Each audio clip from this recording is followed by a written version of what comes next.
يا زلمة أكبر غلطة في حياتي إني ما كنت أغيب في المتوسط. هذا أول شيء. ثاني شيء إني أعطيت سالفة أغنية بغداد.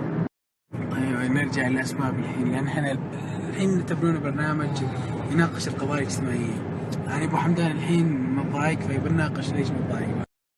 أول شيء ليش ما كنت يعني إنك بتحسب إنك كنت ماخذ الحياة بجدية؟ إيه كنت أحضر، يعني أحسب إن كذا بستفيد. هذا رأيي. إنك بس يمكن ابغى استفيد انا اصلا يمكن تحضر. للحين اكل توت العلاق. توت العلاق طبعا عشان يطور المخ. يعني ما تطور مخ. الخطأ الثاني بحياتك انك اعطيت سالفة اغنية بغداد.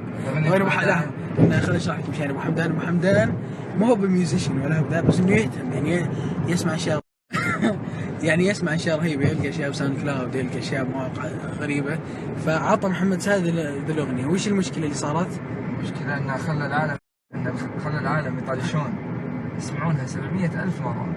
ليه ما صارت هذه من ميزات سال انه يخلي العالم يطلش. يعني لا ننكر ان سال موهوب وراعي سكتشات رهيبة هذا. بس زعلان عليه.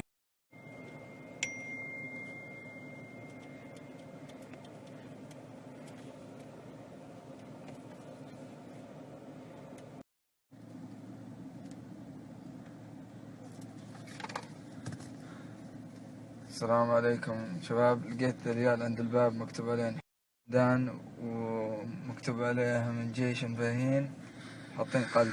الله يعطيكم العافية والله، شكرا ما قصرتوا. ليش تصور؟ ما كنت تصور دخشون، ما كنت قاعد. ليش تصور؟ طيب الحين شوف طلعتني كذاب قدام جيش فهين، الله يقلعك. شو عشان تسوي؟ معليش شباب.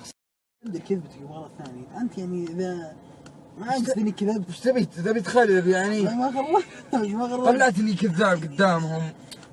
انا ادري انه بقول مرة كان يوم جاك ريال صدقني. طيب ما عندني اصورها، قلت خليني اكتبها بيدي عشان اوصلها للجيش اني ماني متكبر. ما شاء الله انت متكبر. شو يا عبد الوهاب اللي حافظه انت؟ انا وصديقي ابو حمدان نشرب دخان. امي عندك يا حيوان. من اللي قال امي عندك يا حيوان؟ امي. يوم لقاء مع الاستاذ عبد الوهاب، وفي هذه جايه عرضة فلوس. اول سؤال، ايش رايك بتعدد الزوجات؟ لا. يعني تزوج اثنتين ولا واحده؟ تزوج كم واحده؟ واحده بس واحده؟ ايه تكفيك؟ ايه تزوج اثنتين بس زين لك. ايه اثنتين ولا واحده؟ يا عبد الوهاب وش تبي مواصفات فارسة احلامك؟ يعني شكله شلون يصير؟ زين رفيق. رفيق يا جميل. هذه من هي؟ رفيق. طيب وراك مستحي؟ صورة. هذه من هي هذه؟ رفيق. طيب شوف بسألك سؤال يعني هذه عبد الوهاب ميت عنده. طيب بسألك بكلمك بموضوع جدا عبد الوهاب، تسمح لي دقيقة من فضلك؟ ايه. أنا كلمت أمي وكلمت أم البنت اللي هي أم رفيق، تقدر إني أنا ودي أخطب، فهمت؟ أنا ودي أتزوجها، فهمت؟ أنا بسألك يعني بشوف إني يعني هي قالت أبي عبد الوهاب زي كذا، بس إنه قلت له ما أنا أكبر من عبد الوهاب وكذا، عبد الوهاب تو بزر فوافقوا يزوجون. فأنا قلت بشوف يعني رأيك، هل عادي عندك ولا يعني أطلب يدك في الموضوع، أطلب رأيك يا أستاذ. خسع. عقب. ليه؟ وعلى كيفك؟ هو موافقين. بس بمقابلة عبد الوهاب وانتهت بإني بتزوج رفيف غصب عليه، يعني حتى لو ما وافقوا. ولا الآن نجي مقابلة تميم. ترى في عبد الرحمن بيرجع. ماذا عندك تبدي به؟ ما برايحين؟ لا. طيب يما ايش رايك؟ تحبين تميم أكثر ولا عبد الوهاب صراحة؟ كلهم. لا لازم تختارين واحد. كلهم.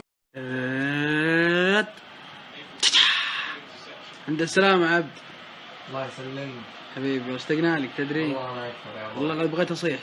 العبد يقول من يوم جاء من امريكا يقول عيوني مقربات وما قربا. صدق راح امريكا يا عم. او راح امريكا. والله انها مقربات. والله انه ما قرب من بعيدات. يا اللي عنصرية ها. حتى امه. لا انا ما حتى اسميه. لا حتى اسميه عبد الله. العبد. قبل ما امشي مع العيال داري ما يهمكم الموضوع، بس بحط لكم حساب شدوخي هنا، ازين واحد بسناب شات، هذا واحد. ثاني شيء في فضيحه لابو حمدان لا تفوتكم. اليوم كان اجمل واحد بالعالم. تكفى قل لهم وش تسمين؟ ايش؟ قل لهم وش تسمين؟ يانج جي.